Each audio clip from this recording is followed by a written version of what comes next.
लोक शिक्षण अभियान ट्रस्ट द्वारा ज्ञानपीठ केंद्र 1 स्वरूप पार्क GT रोड साहिबाबाद के प्रांगण में समाज सेवी, लेखक, आध्यात्मिक विचारक अमरजीत सिंह कलिंगा द्वारा लिखित पुस्तक जरूरतें, जिम्मेदारियां और ख्वाहिशें पुस्तक का विमोचन समारोह आयोजित किया गया।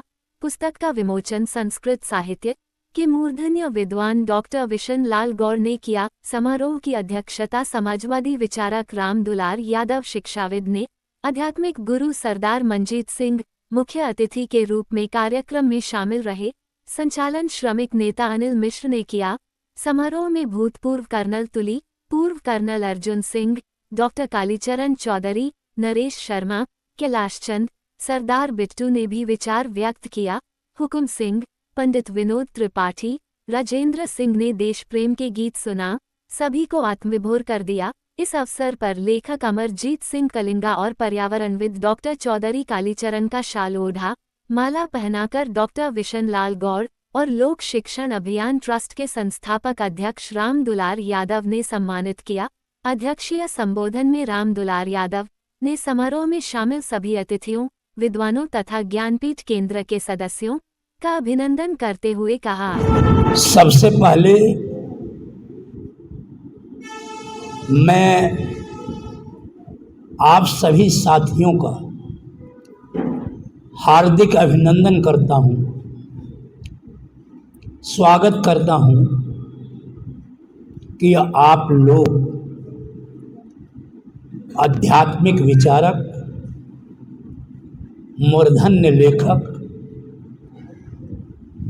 महान विद्वान हमारे बड़े भाई अमरजीत सिंह कलिंगा की पुस्तक के विमोचन समारोह में शामिल हुए और ज्ञानपीठ केंद्र का सम्मान बढ़ाया। आप लोगों का स्वागत करता हूं। मैं आज इस मंच पर और इस कार्यक्रम की अध्यक्षता कर रहा हूं, जबकि मैं कभी यह नहीं चाहता कि मैं कार्यक्रम की अध्यक्षता करूं, क्योंकि मेरे से अग्रज विद्वान यहाँ हैं, लेकिन कलिंगा जी ने जोर दिया कि अध्यक्षता आपको करनी है, तो मैंने स्वीकार किया। तो आज यह कार्यक्रम जो है हो रहा है, आप लोगों ने इसे सफल बनाया, आपका स्वागत करता हूँ। मंचासीन हमारी बहन मीनू जी, शिक्षाविद, संविधान वेत्ता और विद्वान भाई कैलाश जी, अभी अभी आप सभी साथियों ने स्वागत किया। डॉक्टरेट की उपाधि आपको पर्यावरण के लिए काम करने के लिए मिली और महान लेखक भी हैं पर्यावरण पर, हमारे भाई कालीचरण चौधरी जी, और हमारे बहुत पुराने, और मैं इनका बहुत तुली साहब का सम्मान करता हूं, कर्नल तुली जी का, कि आज से नहीं 40-42 वर्ष से ज़्यादा हो गया आपसे हमारे संबंध। और मैं एक बात यहाँ और कहना चाहता हूँ जो मेरे मन में है, कि मेरे गुरुदेव यहाँ सबसे बड़े हैं, डॉक्टर विशन लाल गौड़, जो डॉक्टर ऑफ लिटरेचर हैं, महान विद्वान हैं, और तुली साहब सबसे बड़े हैं, मतलब इनके बाद तुली साहब हैं, और कलिंगा साहब भी 80 के हैं।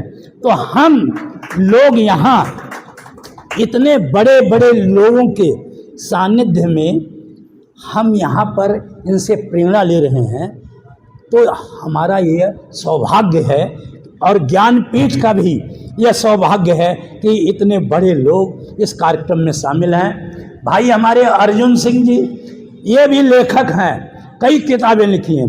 और मैंने पहली बार ये सुना है कि सेना के लोग भी लेखक होते हैं, जैसे कलिंगा जी और अर्जुन सिंह यादव जी।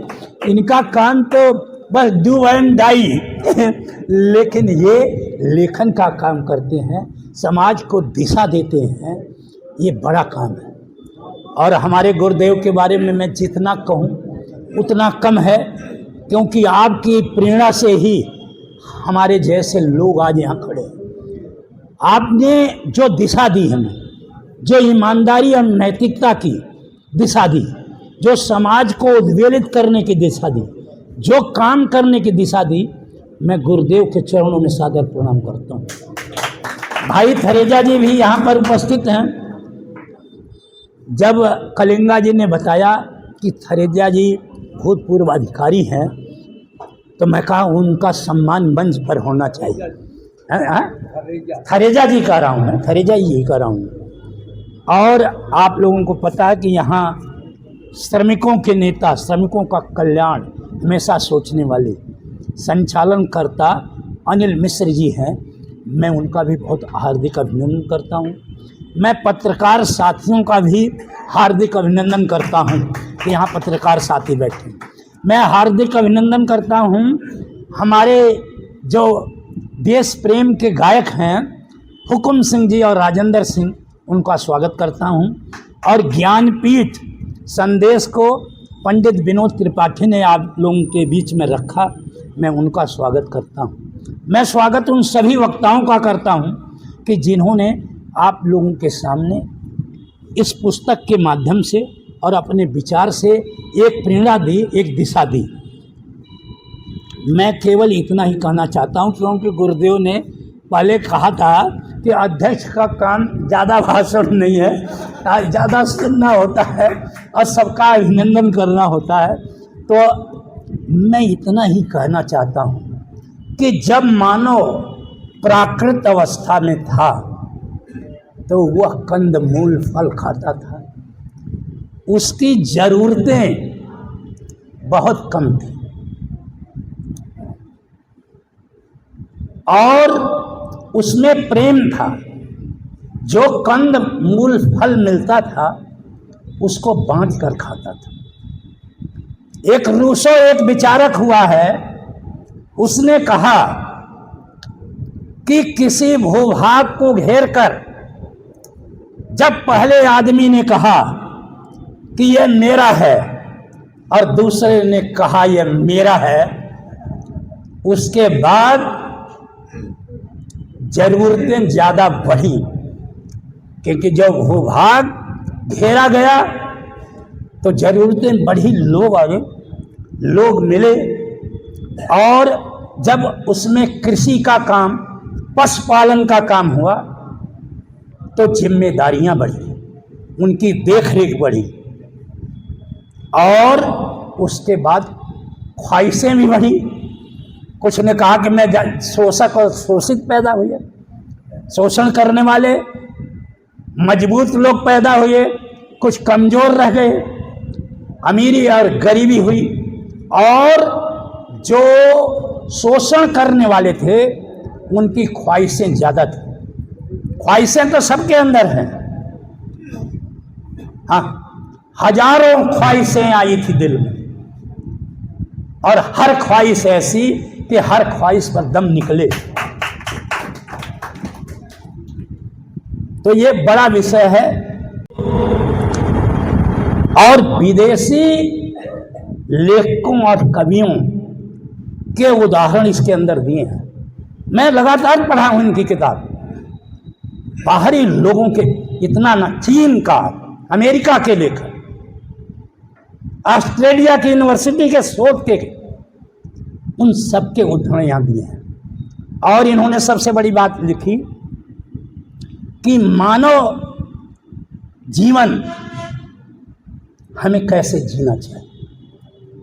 हमारे अंदर सद्भाव, भाईचारा, प्रेम, और सहयोग की भावना होनी चाहिए। इन्होंने लिखा है कि अहंकार, आपकी इसी किताब में है, अहंकार मानव का सबसे बड़ा दुश्मन है। ईर्ष्या मानव का सबसे बड़ा दुश्मन है।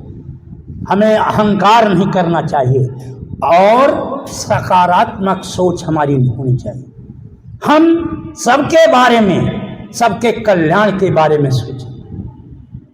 आज नफरत और असहिष्णुता का वातावरण है, ईर्ष्या और द्वेष फैलाया जा रहा है। जात, धर्म, भाषा, क्षेत्र, नस्ल और संप्रदाय में लड़ाया जा रहा है।